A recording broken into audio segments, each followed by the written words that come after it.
আমার কথাটা এই অংশটুকু যুবক যুবতীরা খুব ভালো করে শুনেন। দিনী বোন, যাদের বয়স হায়েজ হয়ে গেছে, যাদের হায়েজ হয়েছে, এখান থেকে শুরু করে সবাই, যারা বালেগ হয়েছে আমরা ছেলেরা, সবাই ভালো করে কথাটা শুনেন।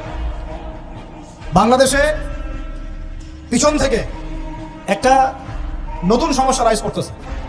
সমস্যাটা হচ্ছে, এমনিতেই আমাদের ছেলে মেয়েদের মধ্যে হারাম সম্পর্ক ছিল। এর স্কুলে, কলেজে, বিশ্ববিদ্যালয়ে যাচ্ছে, ফ্রি মিক্সিংয়ে পড়াশোনা করছে, বাসায় পর্ন দেখছে, ওখানে গিয়ে মেয়ের সাথে হারাম সম্পর্ক হচ্ছে, তারপরে প্রেমের সম্পর্কের নামে জেনা হয়ে যাচ্ছে, জেনা হওয়ার পরে ছেঁকা খেয়ে মাদক, তারপরে গান বাজনা, বাদ্যযন্ত্র ইত্যাদি ইত্যাদি, জীবনটা শেষ। এদিকে ওই ব্যভিচারী মেয়েরা কারো কারো ঘরে যাচ্ছে, যারা আমাকে বলতে দেন, ব্যভিচারী মেয়েরা কারো কারো ঘরে যাচ্ছে, ওদেরকে নিয়ে আপনারা আবার সংসার করতেছে। এই হচ্ছে না সিচুয়েশন?